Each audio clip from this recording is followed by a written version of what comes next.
Saatnya kami mengajak Anda untuk melihat serta mengulas informasi penting dan menarik apa saja, saudara, yang termuat di Harian Kompas edisi Kamis 12 September 2024. Foto berita yang terpampang di halaman muka Harian Kompas adalah terkait dengan pelantikan pejabat negara di Istana Negara Jakarta pada hari kemarin. Presiden Joko Widodo memberi ucapan selamat seusai pelantikan Saifullah Yusuf atau Gus Ipul menjadi Menteri Sosial. Kemudian juga ada pelantikan Irjen Edi Hartono menjadi Kepala Badan Nasional Penanggulangan Terorisme atau Kepala BNPT, serta Aida Suwandi sebagai Dewan Komisioner Lembaga Penjamin Simpanan atau LPS pada hari kemarin di Istana Negara Jakarta. Nah, di sebelahnya juga, saudara, ada judul utama. Di kolom sebelahnya kita bisa lihat judul utama mengangkat judul soal Pat Gulipat Pita Cukai Rokok di pasar gelap. Keberadaannya menopang bisnis rokok ilegal. Permainan cukai ini membuat peredaran rokok tidak terkendali. Pita cukai palsu hingga pita cukai asli untuk produk rokok diperdagangkan di pasar gelap. Pita tersebut dijual dengan harga hingga puluhan juta rupiah per rimnya. Nah, tidak hanya terkait dengan deskripsi soal judul tersebut, tetapi juga kolom ini dilengkapi juga dengan infografik terkait penerimaan cukai hasil tembakau.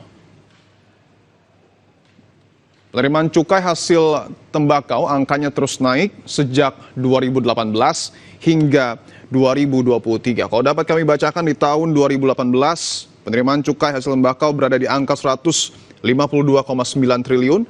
Angka ini naik di tahun 2019 dan menyentuh angka 164,9 triliun rupiah. Di tahun 2020, penerimaan cukai hasil tembakau kembali naik dan menyentuh angka 170,2 triliun rupiah. Bahkan di tahun 2021, angkanya cukup melesat tinggi dan menyentuh angka 188,8 triliun rupiah. Dan lagi-lagi di tahun 2022, angka melesat tinggi dan menyentuh angka 218,7 triliun rupiah, meski di tahun 2023 ada penurunan sedikit dan menyentuh angka 213,5 triliun rupiah. Nah, tidak hanya terkait dengan infografik, tapi juga di kolom yang sama ada juga informasi dengan judul Akali Cukai, Pebisnis Raup Cuan Miliaran Rupiah. Rokok ilegal termasuk bisnis kotor namun menggiurkan. Produsen, distributor hingga pengecer meraup untung besar melalui bisnis ini. Nah, tidak hanya terkait dengan informasi yang kemudian termuat di halaman muka, saudara, tetapi di halaman 15, Harian Kompas edisi pada hari ini juga mengangkat berita menarik terkait dengan bonus peraih medali Paralimpiade yang naik. Peraih medali emas Paralimpiade Paris 2024 mendapat 6 miliar rupiah. Sementara untuk perak mendapat 2,75 miliar rupiah dan perunggu 1,65 miliar rupiah.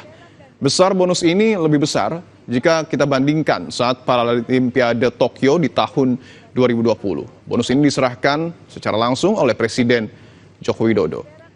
Pada Paralimpiade kali ini Indonesia meraih 14 medali dengan 1 emas, 8 perak, dan 5 perunggu. Capaian ini bahkan melebihi target yang ditetapkan pemerintah. Nah, seluruh informasi penting dan menarik ini, saudara, dapat Anda baca selengkapnya pada Harian Kompas yang terbit pada hari ini, Kamis 12 September 2024, atau Anda juga dapat mengaksesnya melalui laman kompas.id.